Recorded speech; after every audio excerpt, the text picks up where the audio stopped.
रानी सुनी की टूटी झोपड़ी के पास में पहुंचे और धीरे से आवाज लगाई, धीरे से। देखो डर ये होता है।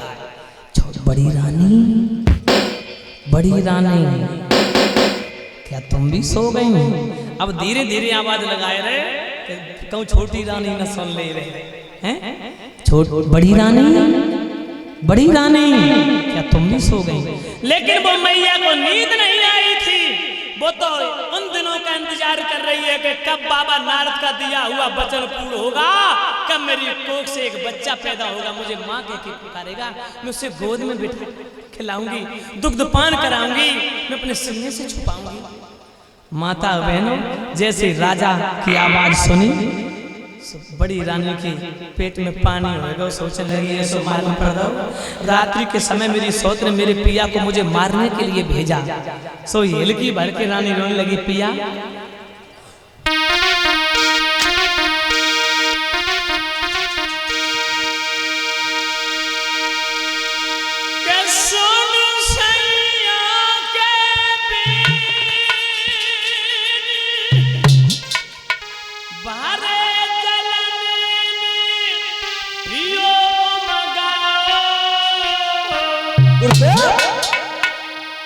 मेरी सौतन हुए मारन के काज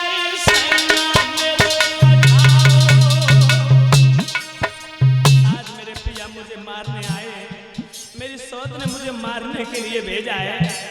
आज मेरे हाथ, आज पिया के हाथों से मेरी मौत हो जाएगी। रानी रो करके बोली, पिया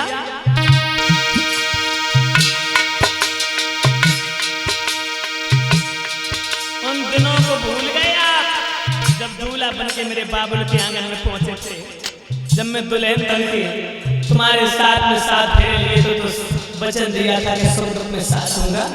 सारे वादे भूल गए। सौत के कहने पर मुझे मारने के लिए चले आए, मेरे प्राणों को लेने आए। पिया कोई बात नहीं, जैसी आपकी इच्छा।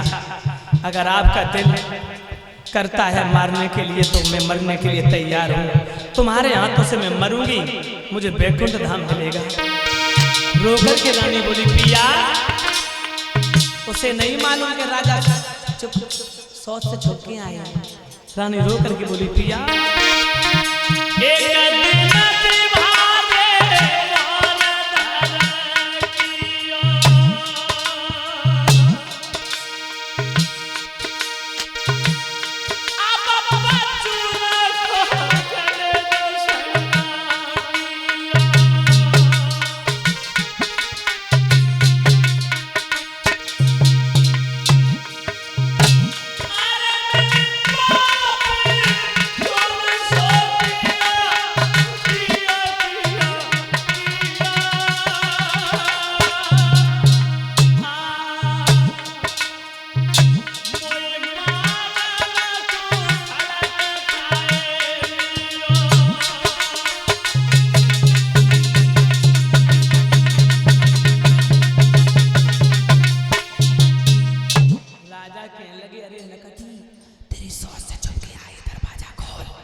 समझिए क्या है, मेरी सोच से छुप के आए। दरवाजा धीरे से खोल दिया और धीरे से दरवाजा खोल करके पिया को अंदर ले गए। टूटो से माता बहनों, खटोला रहे ना, टूटे से खटोला पे बैठा ले। राजा कहने लगे, सारे दिन शिकार खेलता रहा, उसके दरवाजे पर पहुंचा तो उसका दरवाजा बंद नजर आया। मैंने आवाज भी दी कि किसी ने दरवाजा नहीं खोला, इसलिए मैं तुम्हारे पास चला आया। हे प्रिय, मुझे भूख लगी है, बहुत तेज भूख लगी है, मेरी आत्मा व्याकुल है, कुछ हो तो दे दे। रानी कहने लगी, पिया तुम 56 प्रकार के व्यंजन ग्रहण करने वाले, तुम मेरी जौ की रोटी क्या खाओगे? राजा बोले, जो हो वो दे दे। माता बहनों, एक रोटी जौ की रखी थी, सब्जी तो थी नहीं, नमक से राजा को दे दी। राजा ने वो जौ की रोटी खाई। माताओं, राजा रानी सारी रात टूटी सी झोपड़ी में राजा बड़ी रानी सुनीति के पास ठहरे। माता बहनों, रानी कहती, पिया क्यों देख रहे हो उस चेहरे को? अब तो पिया गोश्त रहा नहीं, हड्डियां हैं। राजा कहने लगे, हे प्रिय, मैंने सारी रात तुम्हें समझाया मगर तुमने एक नहीं मानी। मैंने कहा था कि सौत का नाम लेना बंद कर दो, लेकिन तुमने सौत दूसरी शादी करके अपने जीवन को नरक बना दिया, मुझे गुलाम बना दिया। आज दिन तक मैंने किसी की गुलामी बर्दाश्त नहीं की, लेकिन मैं भी उसका गुलाम बन गया। और तुम्हें भी सुख चैन नहीं है, मुझे भी चैन नहीं है। अब तुम ही बोलो मैं क्या कर सकता हूँ। माता बहनों भाई बंधु, इधर सारी रात राजा ठहरे, इधर घड़ियाल ने सुबह घंटी बजा दी।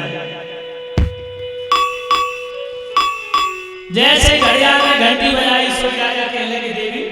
एकदम से राजा घबरा के उठे, बोले अब मुझे जाने दो क्योंकि सुबह हो गया। सो रानी घड़ियाले से कहने लगी, अरे घड़ियाले 1 बज के 2 बजो 3 जब बजन लागे 4 बजे रानी घड़ियाल पे झुललात है। और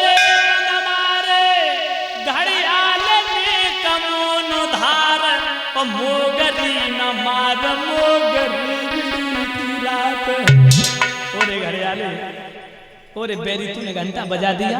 आज 6 महीना बाद मेरे पिया से मुलाकात हुई, दर्शन हुई। माता बहनों भाई बहनों, राजा झटपट खड़े हुए और इतनी तेज से भागे, घोड़ा दौड़ाया, छोटी रानी सुरची के गेट पर पहुंचे। मुर्गा ने आवाज लगाई, सुरची भी जा करके दरवाजे पर आ जाती है, लेकिन राजा को उधर से आता हुआ देखा, क्रोध में आकर के तलवार लेकर के खड़ी है। कहने लगी, महाराज ठहर जाओ, पहले मेरे प्रश्न का उत्तर दे दो, उसके बाद आगे कदम बढ़ाओ। राजा भैया थर थर कांपने लगे, क्योंकि भय था, डर था।